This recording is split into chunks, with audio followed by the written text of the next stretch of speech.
How's Tracy doing? Oh, Tracy's working really hard. Yeah. Tell you, if you do a farm, even if it's only 2 acres, 2.5 acres, it's advisable to buy a good tractor, a little one, because it is definitely a game changer. Yeah. I'm not struggling anymore. Instead of using a wheelbarrow, which is insanity, being like a donkey, this is 10 times faster. Yeah, it's a game changer, isn't it? Yes.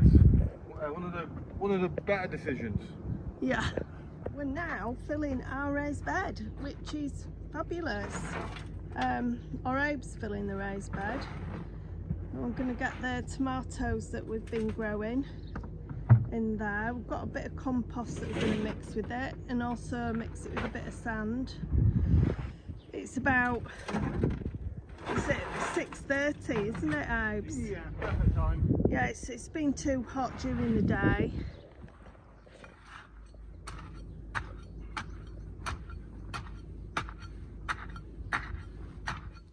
Well, it's been really hot here today, and it was so windy last night. Me and Abes just could not sleep. I've had a thought, and I think we're going to go down this route.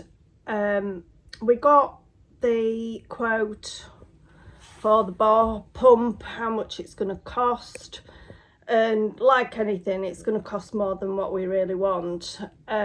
We originally got quoted 7,000, which is an awful lot, and then Abe sourced out the bore pump for 500. It also needs a new motor, so that's going to cost 1,200.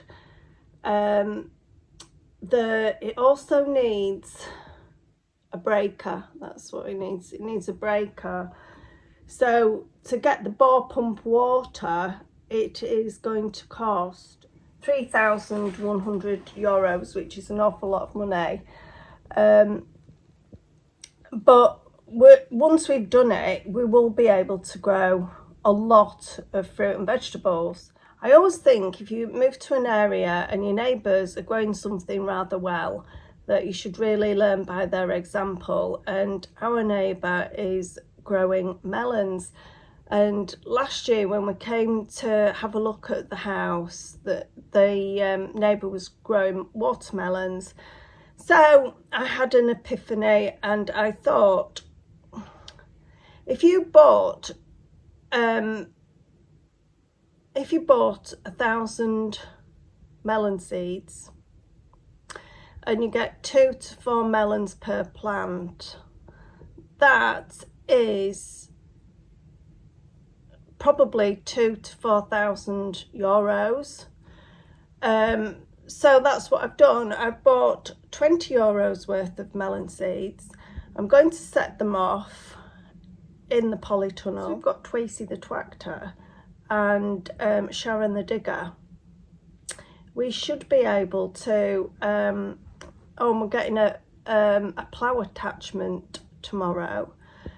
We should be able to sort these melons out. So that would bring in an income, a big income, which might pay for the borehole. So that's what I'm thinking. So I did actually count the melon seeds. I'll just show you. So I have got a variety of different melons, different watermelons, and I did count them, and there is actually over 100 melon seed in each packet, and I've got 10 packets of melon seeds. So we're going to give it a whirl, and we're going to see and get the irrigation up and running and see if we can make some money with this. It's possible to actually turn €20 of seeds into thousands of pounds. Let's give it a go. It actually hasn't taken me long, just minutes, just to fill up these little trays with soil. Now I opened these watermelons to actually count them, to make sure that I had over 100. Some of the seeds might not come up, that is a possibility. It's just so nice now because the sun is actually coming through this side. It's after 7 o'clock at night and it's just so nice to come out at this time. So yeah, so I'm going to pop these seeds in, going to label them up and give them a good water. Now thankfully I actually had these trays already. They're about €3 each, and obviously that's your initial cost, but once you've bought them you can reuse them then. So yeah, so I'm going to pop these in here.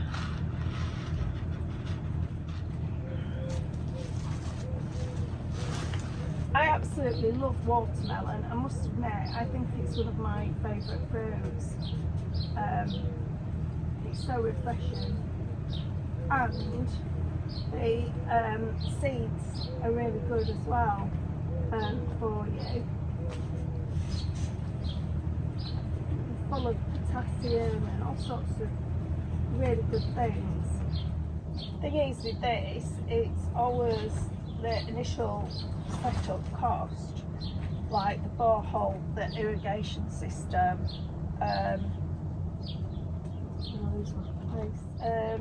you set up then. I've managed to plant 700 melon seeds and I've run out of containers, so I'm going to have to wait till these Monge 2 and sweet peas are ready to go in to the raised bed area. So excited, look what I've got, our first melon. I'm sure there's more under here, but our first melon. I've managed to cut back some of the leaves off the squashes because it started to get like a jungle. I only planted the nasturtiums a few days ago and they've already come up, which is amazing. Do you remember when I potted up some avocado stones? And it was a while back. I've actually got 2 coming up now, and these are the ones that I've planted straight into the pots, so I'm super pleased about. I've got some tangerine pips, they're coming up, which is brilliant. Those are lemon. I don't think that one's doing too well, but that one seems to be doing quite well. I need to plant you out because you're a sunflower. Yeah, all the avocado stones, that's just a piece of skin, that's not even a root that's dangling down. I've done them that way and I haven't had even one, not even one. Got a little bee on there. Wonder if it's wanting a drink. I'll give it a drink of water. I have actually planted these 2 beautiful brightly coloured plants near the doorway just so we get some bees in here, which seems to be working because I've just seen a bee. There we go. Well, that looks more like a wasp, but it's just to pollinate the plants.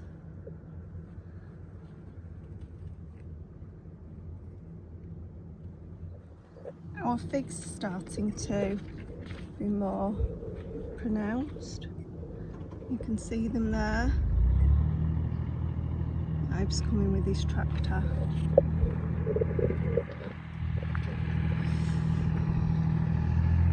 So we have been filling up this raised bed area here, which has been absolutely brilliant, and I've managed to put in the tomatoes in there now.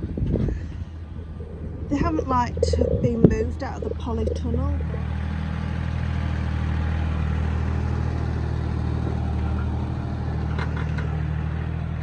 Okay, well what we've got here is the ball pump is a 6.5 kilowatt ball pump, and it outputs 8,000 litres per hour.